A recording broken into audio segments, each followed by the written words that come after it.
con hermosa participación de los dos amigos. Coincido plenamente con el profesor. Yo titulé el tema mío, son las correspondencias recibidas del médico escritor José León Tapia como fuente de información histórica y literaria.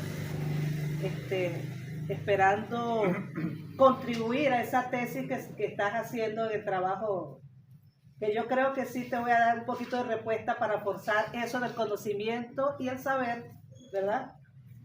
Y creo yo que este es un ejemplo para eso.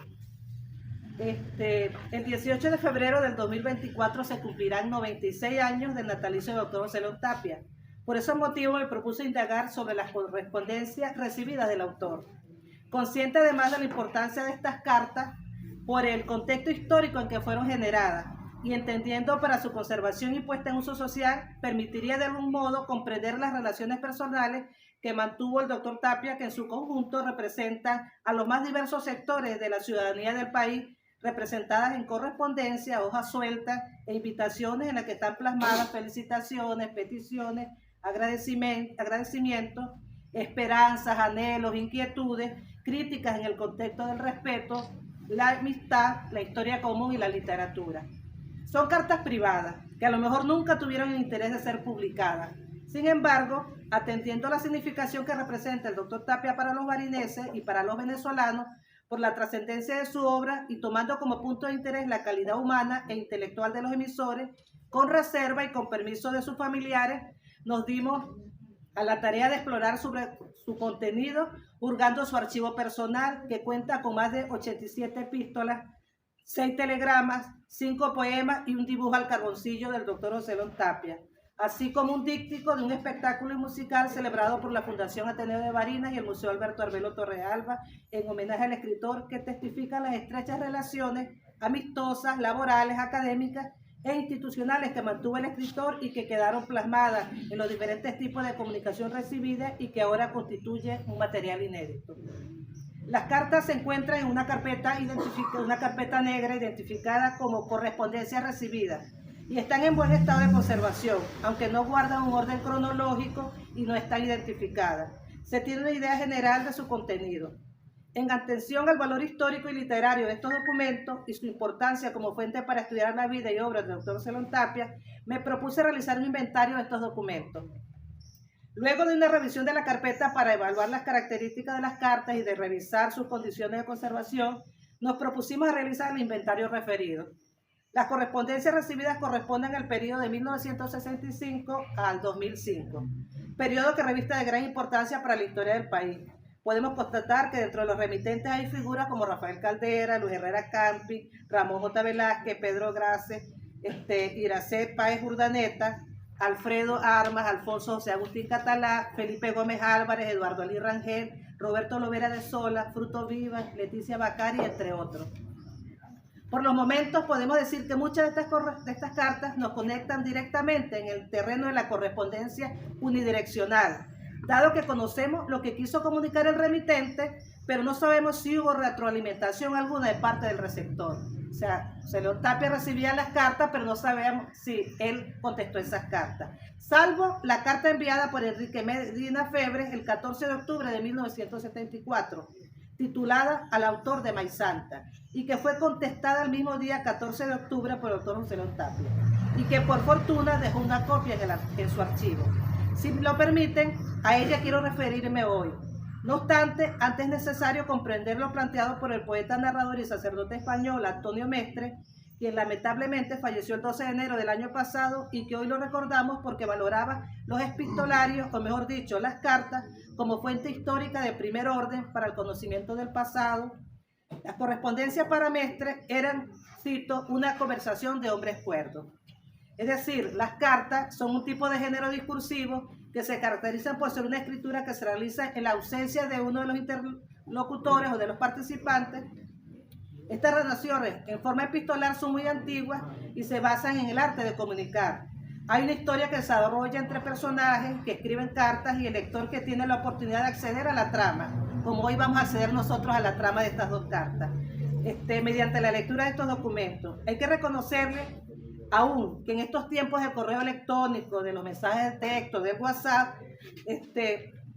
la originalidad de la carta como género discursivo, porque nos permite entrar en una relación íntima con los personajes por medio de la palabra escrita, y a través de esta podemos percibir lo que sienten, lo que piensan y lo que expresan los interlocutores.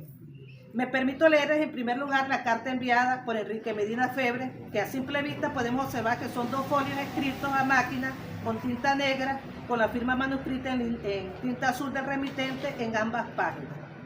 Esta es la carta que me la traje, una carta sencilla, 2 páginas, él la firma aquí, firma manuscrita, y dice así: carta al autor de Maizanta, Barinas, 14 de octubre de 1974. Doctor José León Tapia Contreras, presente, estimado amigo. Te saludo cordialmente y te deseo el mayor bienestar en unión de los tuyos. El objeto de la presente es hacerte algunas consideraciones que estimo de importancia para el debido esclarecimiento de algunos hechos de los narrados por ti en tu último libro intitulado Maizanta, el último hombre a caballo. Esta es la segunda edición. Él se refería a la primera edición de 1974, que no la tengo, pero Marisol me envió la fotografía por WhatsApp. Dice Medina: su lectura me absorbió por completo, pues está escrita en forma ágil y amena que atrae la atención del lector. Su contenido me agradó sobremanera, pues en él trata de resaltar la personalidad de Pedro Pérez Delgado, personaje de nuestra historia menuda, casi olvidado por los venezolanos, y sin lugar a dudas lo han logrado. Así lo demuestra la acogida que le han dado los críticos y demás sectores de la prensa nacional. Ahora bien, como tú manifiestas en la página 17 del libro que los personajes principales que figuran son rigurosamente ciertos, y quiero leerles que él se refería a lo que en casi toda el libro, las ediciones, José León Tapia dice: se nos ha ocurrido conversar con la gente, ya va, aquí voy por aquí, había guardadito pero me movió la página,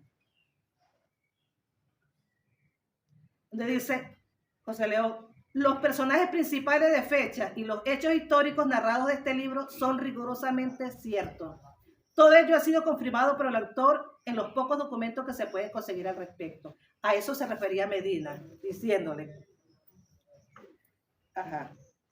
Así como ahora, como tu manifestación en la página 17 del libro, que los personajes principales que figuran son rigurosamente ciertos, y más adelante en la página 148, al referirte al general Francisco Parra Pacheco, hecho prisionero en Nutrias y traído aquí donde mi abuelo materno, el general Isidro Febre Cordera, el Febre Medina es el papá de Mariano.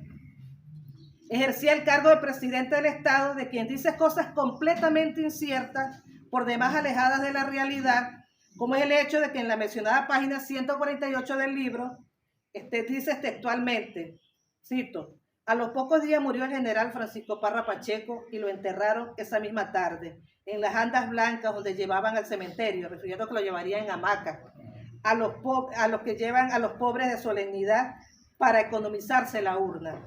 La lectura de este párrafo me llamó la atención sobremanera, aún pues aunque niño, bien recordaba la enorme falsedad de esta parte del libro, ya que años más tarde tuve la oportunidad de ser vecino del general Parra Pacheco y su familia, su esposa e hija, quien todavía vive y se encuentra en Caracas. Estamos hablando del año 1974.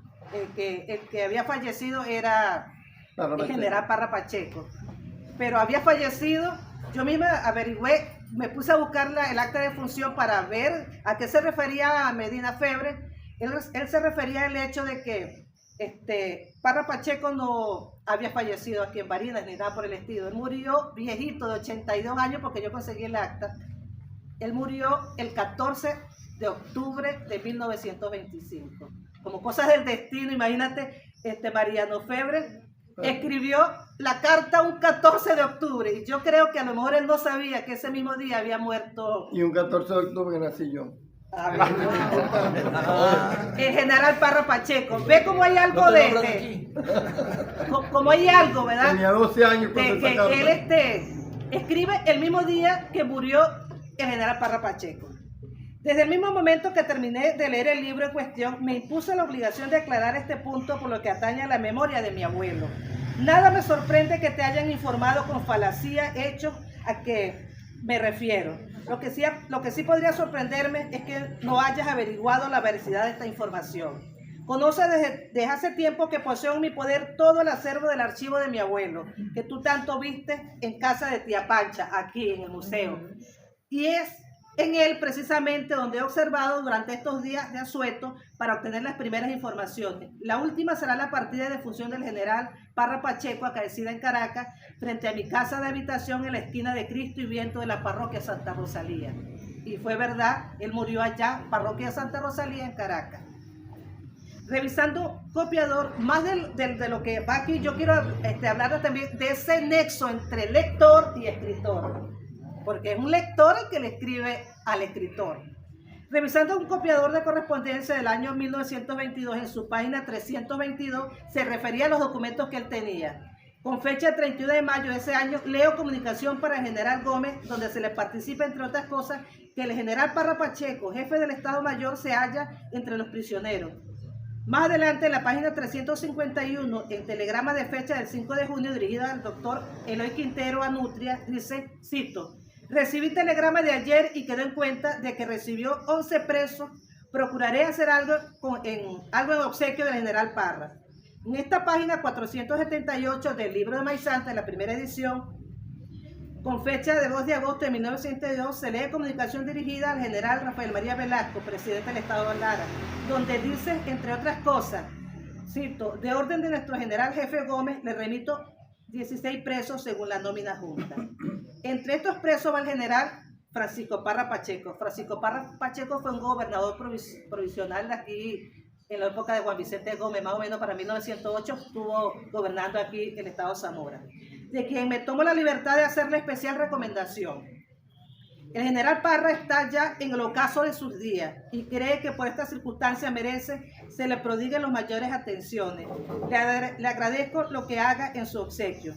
De toda esta correspondencia citada antes, trataré de sacar sendas copias fotostáticas para anexárselas a la presente. Espero sabrás comprender mi posición al asumir la defensa de la personalidad de mi abuelo, hasta ahora libre de toda mácula o de toda mancha. Y firma Enrique Medina Febres.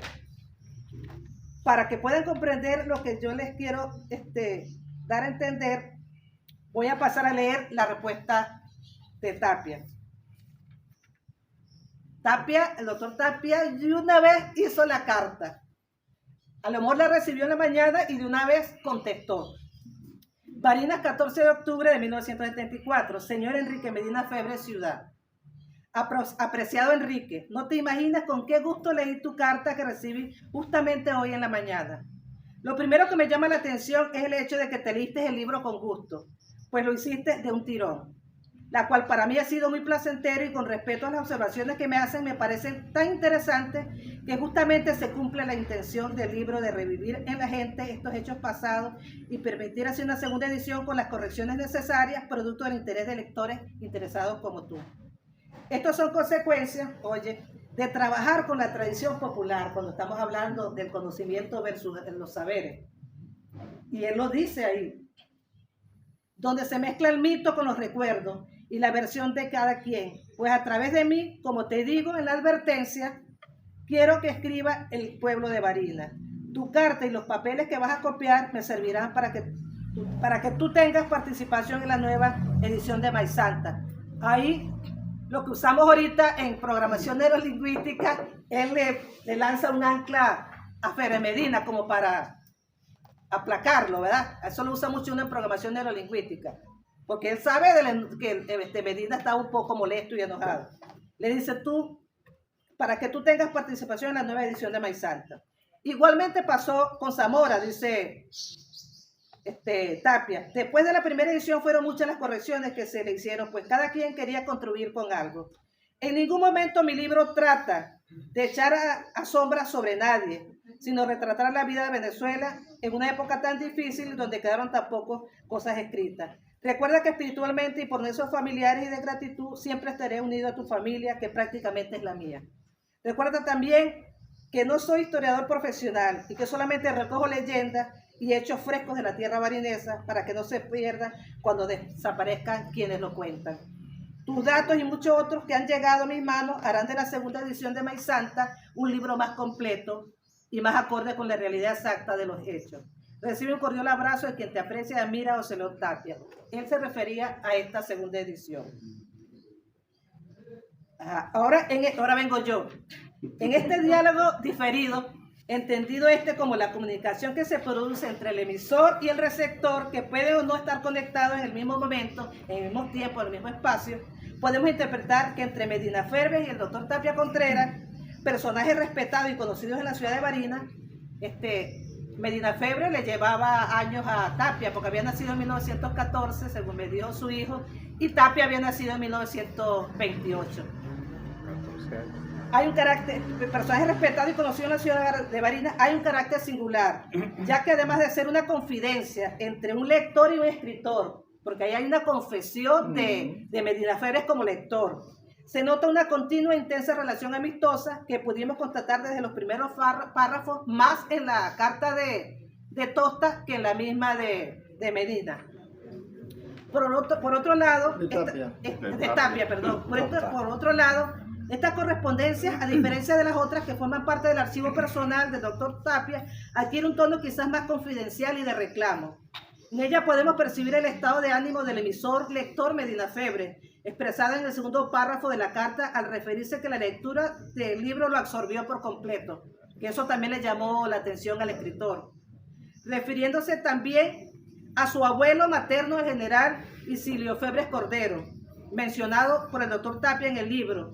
Razón esta que lo acusa de no decir la verdad, cito, dice, de quien dices cosas completamente inciertas que además alejadas de la realidad.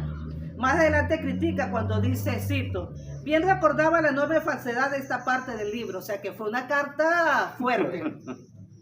Casi de inmediato estas frases de desagrado, Medina Febres le deja saber al escritor el punto principal de la carta. Dice, la obligación de aclarar este punto por lo que atañe a la memoria de mi abuelo. Asimismo podemos notarlo en el último párrafo cuando expresa, espero sabrás comprender mi posición de asumir la defensa de la personalidad de mi abuelo, hasta ahora libre de toda mácula, de toda mancha. Quienes leen esta carta, ambas, o quienes hemos tenido la oportunidad de leerla, podemos apreciar a grandes rasgos la convicción, el carácter, el tono y la actitud por la palabra que eligió Medina Febres para introducir cada reclamo. A medida que reclamaba, también argumentaba, describiendo y sosteniendo la realidad de los hechos con información documentada.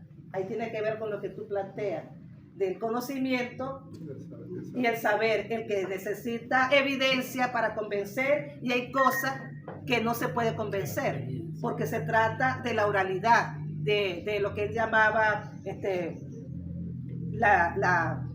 la literatura popular, de lo que le contaban las personas que él visitaba, los ancianos y los que tenían el saber, para introducir cada reclamo. A medida que reclamaba, también argumentaba, describiendo y sosteniendo la realidad de los hechos con información documentada. Ahora vamos, el doctor José León Tapia, como escritor, da una respuesta inmediata y comedida. No le vemos ninguna frase que se perciba que le ha causado molestia. Responde el mismo día a las consideraciones y exigencias del lector Medina Febres. En su casa nos muestra su complacencia, el agrado que sintió al leer la carta que le emitió el lector de su libro, y hasta le pareció interesante que se cumpla la intención del libro, que es hacer revivir en los lectores acontecimientos pasados, y deja entrever que harán en segunda edición con las correcciones necesarias producto de interés de lectores como tú. O sea, mejor lo alaba, lo agrada. El autor Tapia responde sin alterarse por los reproches que le hace el lector, y con la responsabilidad del hombre que sabe de su oficio le confiesa que esas son las consecuencias de trabajar con la tradición popular, que es con los saberes, donde se mezclan los mitos con los recuerdos y la versión de cada quien. ¿Sería esa una justificación del escritor? ¿O estaba diciendo ese conflicto por la que él también vivía, que era trabajar con la verdad, con los mitos, con las leyendas? El doctor Tapia aprovecha de forma magistral, porque sí considero que fue una carta corta, pero fue magistral, la oportunidad de este diálogo, porque de alguna manera ve fortaleza en esa carta recibida y le confiesa al lector que a través de él quiere que escriba el pueblo de Barinas. Es más, casi en tono de promesa le dice a Medina Febres, tu carta y los papeles que vas a copiar me servirán para que tengas participación en la nueva edición de Maíz Santa. No obstante, le deja saber que en ningún momento el libro trata de echar a sombras a nadie, sino retratar la vida de Venezuela en esa época tan difícil y donde quedaron tan pocas cosas escritas y todos sabemos esa realidad. Le recuerda a su vez que espiritualmente y por razones de nexos familiares y de gratitud siempre estará unido a su familia. Y quizás lo más trascendental y que fue una constante en la narrativa del escritor es que José León Tapia le hace saber al lector que no es un historiador profesional, como lo ha escrito y lo ha dicho en varios libros. Pero hay un poco, él no es historiador profesional, pero él en esa advertencia dice, casi todos los hechos son verdades. Y cuando es verdad, tiene que haber algo que diga, documentado, una evidencia de que es verdad. O sea, yo veo a veces un poquito como de su propia contrariedad de trabajar con... Sí, pero tenía su propio conflicto también. Andaba en ese conflicto de él. Y que solamente recoge leyendas y hechos frescos de la tierra marinesa para que no se pierdan cuando desaparezca quien nos lo cuenta. En el último párrafo le reitera que sus datos y otros que han llegado a sus manos harán la segunda edición de Maíz Santa, un libro más completo con la realidad de todos los hechos. Tanto el autor como el lector tienen sentimientos encontrados, sin duda, sobre todo Medina Febre. Por un lado, impresionado porque el escritor Tapia Contreras no haya averiguado la veracidad de la información, aún sabiendo de hace tiempo que él tenía en su poder todo el archivo de su abuelo, pero por otro lado encuentra mucho que decir al saber que el doctor Tapia había visto ese legado de documentos en la casa de la tía Pancha. Por supuesto que el argumento presentado por el lector Medina Febre es justo. Tendría Medina Febre como unos 11 años cuando muere Parra Pacheco, cuando estaba en Caracas, y por eso es que él dice que él recuerda eso, que era una falsedad que lo cargaba en una hamaca porque no tenían urna, etc. Queda en nosotros los lectores hoy día de estas epístolas sacar nuestra propia interpretación sobre si fueron correspondencias polémicas o no. Lo que sí puedo decir es que tuvo su efecto. Revisando la segunda edición de la edición de Maíz Santa, publicada en el año 1976, por más que busqué, allí no se encuentra ni se toca la muerte del general Parra Pacheco, ni en esta, ni nada. Ojalá, no sé, este libro me lo dio, Alberto en los libros que me regalaste venía la segunda edición. Está un poco destruida, pero esta fue la segunda edición. Pero me cansé de buscar a general Parra Pacheco aquí, entonces vemos que la carta sufrió efecto. Para concluir, debo decir con respecto al tema que expuse que es necesario la realización de un proyecto cuyo objeto principal sea transformar estos documentos, me refiero al archivo personal de las correspondencias recibidas, en un archivo organizado con sus medidas de conservación y preservación, y por supuesto que sea accesible para el público vía online, para que permita que los investigadores puedan leer hay unas cartas espectaculares, hay unas cartas que en sí mismas son una prosa, entonces, pero que hay que digitalizarlas, transcribirlas y ponerlas a la disposición del público. Ojalá haya un patrocinador para este proyecto. Muchísimas gracias.